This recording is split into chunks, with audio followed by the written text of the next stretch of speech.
Alors là, il y a un truc qui était sympa à faire. Je me suis posé ce propre problème. Comment est-ce que tu réimplémenterais séquence? Alors, séquence, c'est quoi? En gros, c'est. Alors, je vais vous le mettre. Déjà, je vais faire une petite démonstration de ce que c'est pour en parler un petit peu plus profondément, comme on peut dire.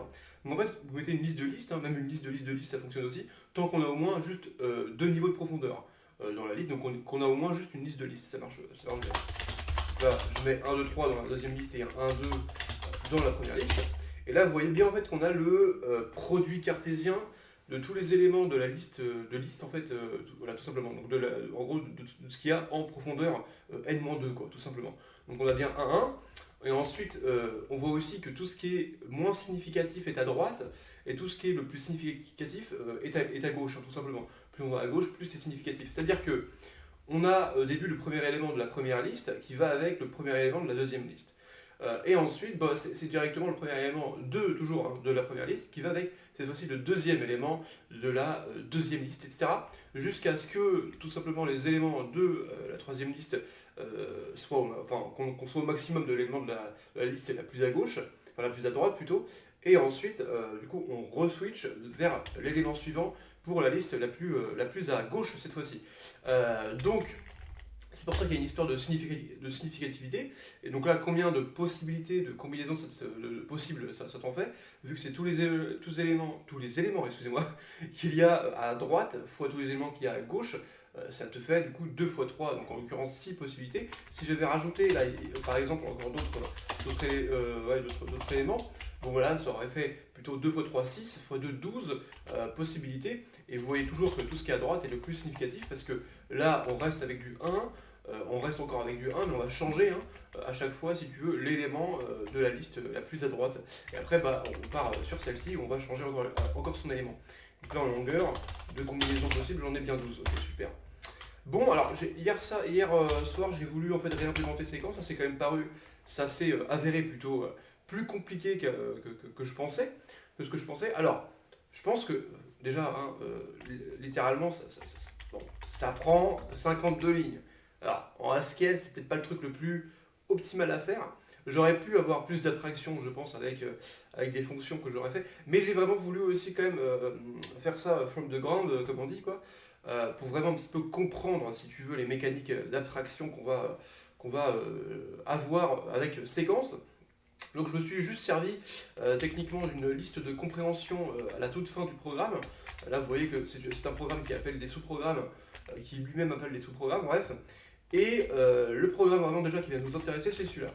MySequence IDs n, qui permet en fait techniquement de... Alors je vais vous montrer. Quand j'avais par exemple ce truc-là, quand j'avais ce truc-là, bon, j'avais une liste de 3 éléments, et il y avait 3 listes dans ma liste. Il y avait 1, 2, 1, 2, 3 et 5, 58. Alors, qu'est-ce que va faire en fait, alors comment je vais l'appeler, MySequence IDs n, ok, MySequence, allons-y, ah je l'ai pas load, alors on va le load, voilà, MySequence IDs n, alors on va le load, alors qu'est-ce qu'il prend comme argument? Déjà il va prendre une liste en fait de longueur de toutes les listes que j'ai dans ma liste de listes, donc techniquement, j'avais premièrement une longueur de liste 2, ensuite une longueur de liste 3 et encore une longueur de liste 2. Ok, super. Et qu'est-ce que j'avais d'autre? Alors, au début, j'ai aussi une liste qui va me dire à quel index je commence pour chaque liste. En fait, j'avais commencé techniquement à 0, hein, c'est à 0, encore à 0. Et là, vous allez voir, mais c'est moins 1 en fait, on commence à moins 1. Vous allez voir pourquoi dans l'algorithme. Et ensuite, on met l'index, non pas de où est-ce que je vais commencer dans la liste, dans les listes de listes, mais où est-ce que je vais commencer dans la liste qui contient les listes. Donc là, bah, c'est 0, 1, 2, donc c'est bien 2. Et là, vous voyez que ça m'a bien mis toutes. Non, cette fois-ci, pas les. Donc, toujours un produit cartésien de tous les index possibles, mais donc c'est le produit cartésien de tous les index possibles que je peux parcourir dans ma liste de listes, tout simplement. Là, vous voyez bien que on a du 0, 0, 0 au tout début, hein, évidemment. Ensuite, on a du 0, 0, 1. Ensuite, bon, on est au maximum de la liste la plus à droite, donc on passe à 1 ici, etc. Et après, voilà, on passe à 2, donc sa longueur, c'est bien 12. Hein. Hop là, attendez, voilà. C'est bien 12. Et puis, si j'avais mis, par exemple, je sais pas, des trucs un peu plus grands, genre, on va voir ça, genre 2 x 3, 6, x 6, ça fait 36, ouais, donc ça fait bien 36. Et donc, il y a bien 36 combinaisons uniques d'index. Alors comment ça marche? En gros, déjà, ça va si tu veux. Alors, il y a plusieurs cas particuliers. Il y aura déjà, vous, je pense intuitivement, ce qui est compréhensible, c'est le cas particulier où en fait mon index, là où je commençais dans ma liste de listes, si tu veux, était égal à 0. Dans ce cas-là, bah, si je suis égal à 0, j'ai pas vraiment d'opportunité, si tu veux, d'aller encore à droite, hein, vu que je suis déjà au maximum. Et donc, la seule opportunité que j'ai à continuer l'algorithme, la récursion, c'est vraiment de voir si comment dire, ma longueur n'est pas limitée en fait, hein. Si j'avais une liste par exemple de longueur 2 et que j'étais au maximum, bah, je vois, ah bah tiens, est-ce que je suis à l'index 0 ou est-ce que je suis à l'index 1?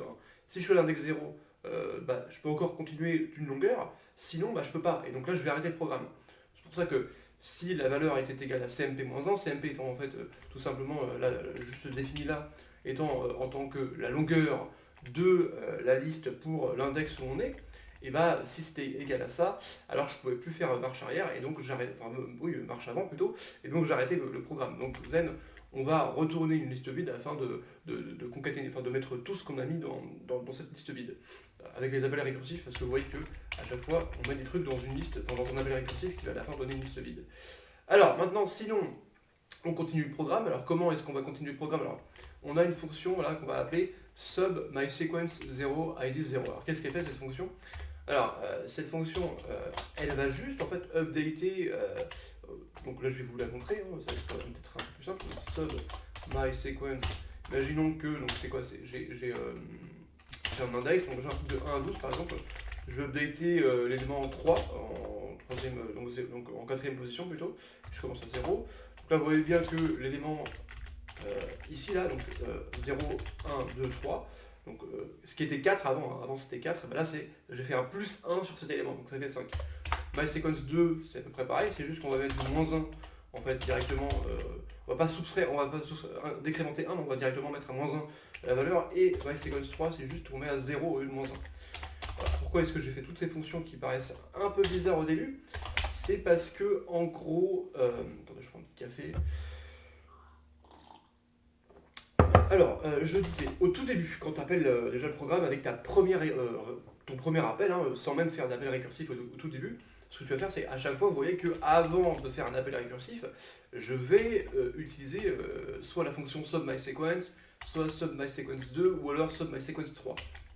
Donc à chaque fois, en fait, je vais, donc au tout début, on est juste là. Donc c'est subMySequence, hein, va aller forcément inférieur ou égal, donc je suis pas égal à 0 normalement, tu vois, parce que j'ai au moins deux listes, parce que si je veux faire, tu peux pas faire une séquence de une liste techniquement, parce que tu as juste, comment dire, tu veux faire les produits cartésiens de tout ce qui est dans une liste, avec tout ce qu'il y a dans toutes les autres listes, donc ça c'est pas vraiment de sens d'appeler un séquence avec juste un élément à l'intérieur. Bref, donc techniquement je suis pas égal à 0 là, en termes d'index, et aussi au tout début, bah, évidemment, ma valeur est inférieure à la longueur butoir, à la longueur butoir de la liste en question. Donc, et là, vous voyez bien que j'appelle directement sub mySequence IDs pour incrémenter de 1 en fait la longueur, parce que je vais passer à l'appel récursif d'après, je vais passer en longueur plus 1, tout simplement.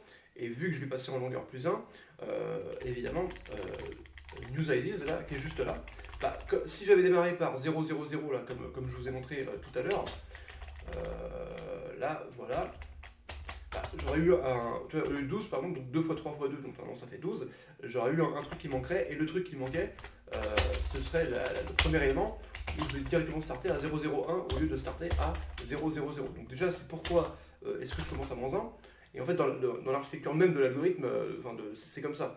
J'ai pas pu faire autrement. Donc là on démarre comme donc je disais, du coup techniquement, vu que tu as démarré à moins 1, tu as une sorte d'avance en fait dans ton index réel et ta liste en fait d'IDs que tu as mis. Donc voilà, tout simplement. Donc c'est pour ça que aussi je vais comparer à CMP-1 et pas à CMP, parce que techniquement c'est vrai que sans avoir ça en tête, tu dis que donc là la valeur en fait techniquement c'est quoi? C'est tout simplement ma longueur, enfin mon index dans la longueur effective de la liste de liste, hein, tout simplement. Et tu te dis, bah ouais, bah c'est bon, si je compare juste en fait à CMP tout court, donc si je suis strictement inférieur à CMP, donc en fait à la longueur tout simplement, bah c'est bon. Ouais, donc en gros, je peux t'ajouter en fait tout simplement une longueur, hein, parce que quand je vais ajouter encore la longueur, bah là je vais comparer cette fois-ci pareil à CMP, moins à CMP tout court. Et si c'est pas égal, du coup, techniquement, ce que je vais faire, c'est que je vais faire un MySequence 3, donc je vais te remettre à 0. Hein. Donc si je suis au maximum bah, du coup, je te remets à 0. Par contre, celui d'après, bah, du coup, je te fais un plus 1.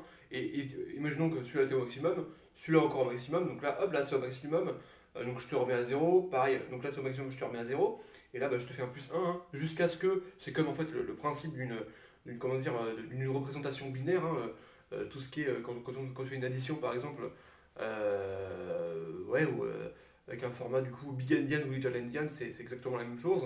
Tout ce qui est le moins significatif, voilà, ça va s'ajouter ensemble, etc., etc. Et puis bon, enfin, c'est le même principe, quoi, tout simplement.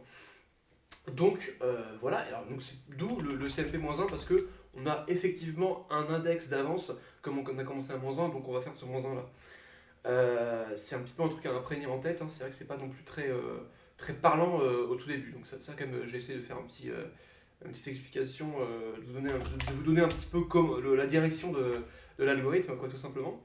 Alors, donc, ça c'est la base du truc. Donc, une fois qu'on a fait ça, ce qui est pas mal, c'est que on peut servir de notre justement compréhension, des listes de compréhension. Voilà, ça s'appelle littéralement des listes de compréhension, ce genre de truc là. Et donc évidemment en fait, donc ce qu'on va faire, c'est qu'on va tout mettre dans un MySequence. Donc on va gérer tous les comment dire le produit cartésien de tous les index possibles qu'on va parcourir dans la liste de listes, hein, enfin dans les listes de listes tout simplement. Et donc tu vas générer là, donc tu vas faire un petit MySequence IDs n, donc hein, de toutes les longueurs effectives. Les IDs au début, tu commences à 0,000-1, et de L, donc étant la longueur de comparaison, L-1 techniquement. Voilà. Maintenant, tac tac tac.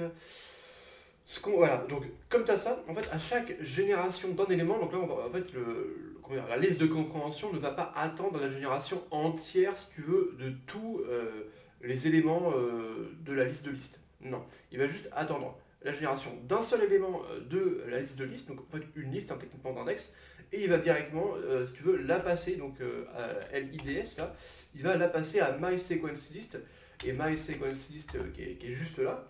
Qu'est-ce qu'elle va faire donc, attendez, qui est juste là, voilà.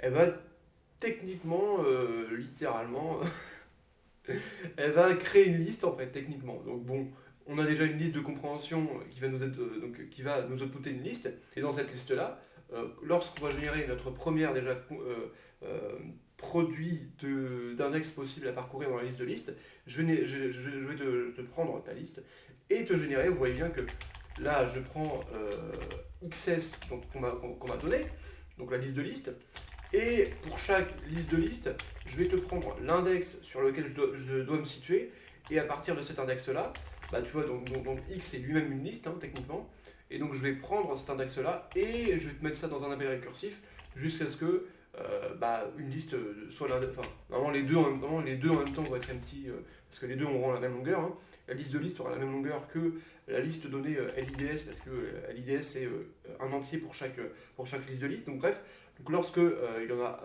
les deux sont NP, alors du coup je te return une liste vide, et du coup ça va bien me créer une liste de listes de toutes les permutations, de tous les produits cartésiens, de tous les index dans chaque liste à chaque fois. Voilà tout. Donc c'est un petit peu... Bon, alors c'est vrai que c'est un peu abstrait encore. Faut un petit peu mettre la main dans le cambouis un petit peu pour vraiment avoir une compréhension fine de ce qui se passe. Mais ça fait déjà un petit peu une direction de où aller.